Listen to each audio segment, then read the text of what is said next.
කොහොමරි ගේමක් ගාලා එනමයක් දානවමයි කියලා හිතන් ඉන්න ඔයාව සාදරයෙන් පිළිගන්නවා. මුලින්ම කියන්න ඕන මේ වෙලාව කලබල වෙලා බෑ.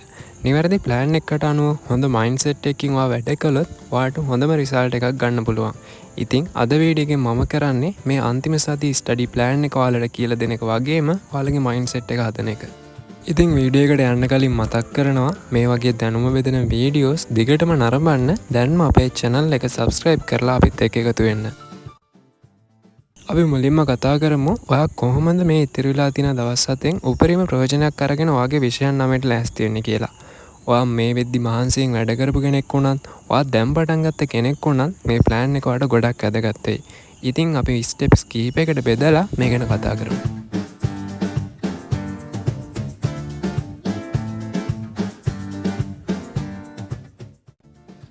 අපි මුලින්ම කරන්න ඕන කාලය කළමනාකරණය කරන එක. ඔයාගේ විෂයන් 9ටම තව ඉතුරු වෙලා තියෙන දවස් 7යි. ඔයා පැහැදිලි සැලැස්මකට අනුව වැඩ කරන්න ඕන. ඉතින් මේ සැලැස්ම හදාගන්නේ කොහොමද කියලා අපි දැන් කතා කරමු.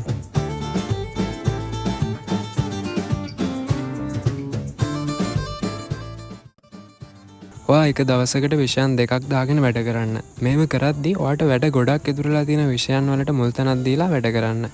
ඒත් ඔයා මේ වෙද්දි හොඳ මට්ටමක ඉන්න විෂයනොත් අමතක කරන්නේ නැතුව ඒ වගේ වැඩත් අනිවාර්යයෙන්ම කරන්න. මොකද එහෙම කරන්නේ නැතුව හිටියොත් වෙන්නේ පුළුවන් වෙලා තියෙන දේවලුත් අමතක වෙන එක. ඉතින් ඔයා කලින් පේපර්ස් වලට ප්‍රැක්ටිස් කරපු කෙනෙක් නම් අමතක තියරි කොටස් වලට මුල් තැනක් දීලා පේපර්ස් කරන්න. ඔයාට පේපර්ස් කරලා හුරුවක් නැත්නම් ඔයා අනිවාර්යෙන් පුළුවන් උපරිම පේපර්ස් ප්‍රමාණයක් ප්‍රැක්ටිස් කරලා යන්න ඕනේ.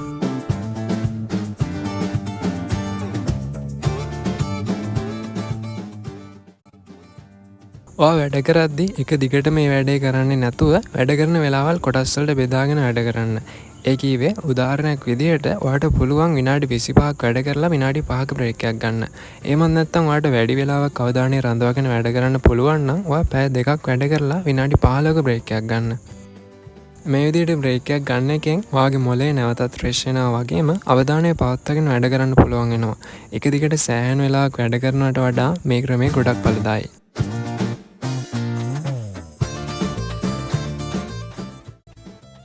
ඔයාගේ අවසාන දවස් දෙක ඔයා තියාගන්න ඕන විෂයන් ඔක්කොගෙම නැවත මතක් කරගන්න ඕන තැන් රිවයිස් කරගන්න. ඔයාට පුළුවන් මේ දවස් දෙකේදී හැම විෂයකම වඩාත් වැදගත් කරුණු එහෙමත් නැත්නම් ඔයාට ගොඩක් අමතක වෙන කරුණු නැවත මතක් කරගන්න.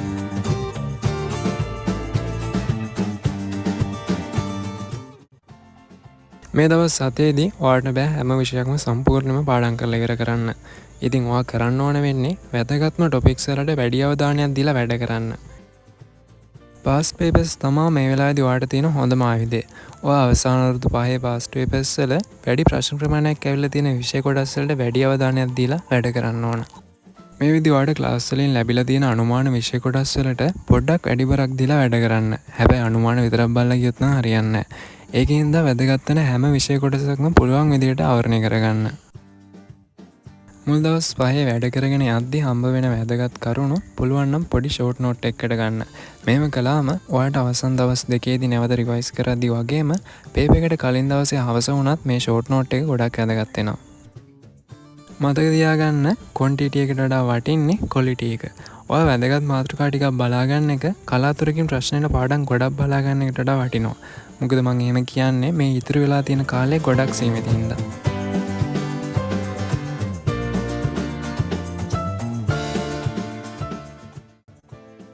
මේ දවස් ටිකේ කට්ට කාගෙන බොහොම අමාරුවෙන් ඉගෙන ගන්නට වඩා ස්මාර්ට් විදියට ඉගෙන ගන්න එක ගොඩක් වටිනවා. ඉතින් අපි බලමු කොහොමද ස්මාර්ට් ඉගෙන ගන්න කියලා.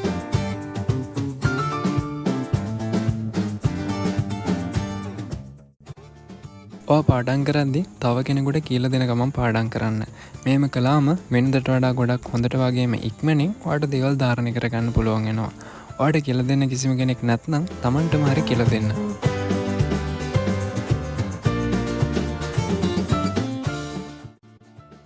ප්‍රශ්නයක් නිකන් කියවගෙන විතරක් යන්නේ නැතුව පුළුවන් තරම් කෙටියෙන් කරලා බලන්න මේ වගේ ප්‍රශ්නයක් ආවොත් තනියෙන් කරගන්න පුළුවන්ද කියලා.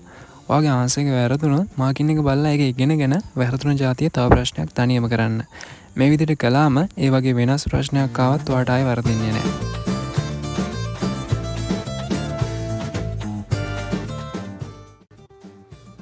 සෙන්සස් ගොඩක් එක්ක වැඩක් කරද්දි ඔයාට ඒදේ මතක ඉන්න ප්‍රමාණය 140-50ක් වැඩි. ඉතින් ඔයාට පුළුවන් හිතින් විතරක් පාඩම් නොකර කොලයක ලියන ගමන් පාඩම් කරන්න. එහෙමත් නැත්නම් ඒ පාඩම් කරන දේ චිත්‍රයකට නගන ගමන් පාඩම් කරන්න. ඒ වගේම අමතක ඉන්න ප්‍රැක්ටිකල් එකක් වගේ නම් වීඩියෝ එකක් වගේ බලන ගමන් නැවත පාඩම් කරන්න. මෙහෙම කළාම ඒ දේවල් වගේ මොලේ හොඳට මතක තියාගන්නවා. මේ දවස්වල වගේ ස්ට්‍රෙස් එකත් වැඩි නිසා මේ ක්‍රමය තවත් ඔයාලට ප්‍රයෝජනවත් වෙයි.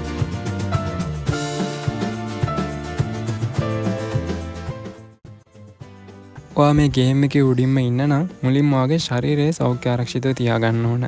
මොකද ඔයා ලෙඩ වුණොත් ඔයාගේ මුලින් ගන්න පුළුවන් උපරිමය ගන්න බැරි වෙනවා. ඉතින් ඔයා අනිවාර්යයෙන්ම මේ ටිප්ස් ටිකත් අනුගමනය කරන්න ඕන.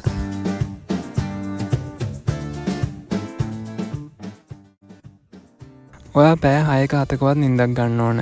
ඔයාට කිසිම ප්‍රශ්නයක් වෙන්නේ නැත්නම් විතරක් මේ සතියේට ඔයාගේ නිින්ද පැය 5කට අඩු කළාට කමක් නැහැ. හැබැයි පැය 5ක් නිදාගෙන පහුවදාට වැඩ කරන්නදී නිදිමත එනවා නම් රැට නිදා ගන්න එක තව පොඩ්ඩක් වැඩි කරන්න.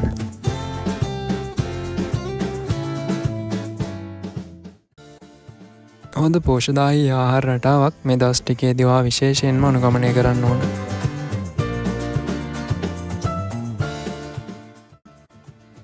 පාඩම් කරන මේ සුඩින් වතුර බෝතලයක් තියාගෙන වතුර වැඩි ප්‍රමාණයක් බොන ගමන් පාඩම් කරන එකෙන් ඔයාගේ මොළේ ෆ්‍රෙෂ් වෙනවා වගේම ඔයාට නිදිමත ගතිය නැති වුණත් පාඩම් කරන්න පුළුවන් වෙනවා.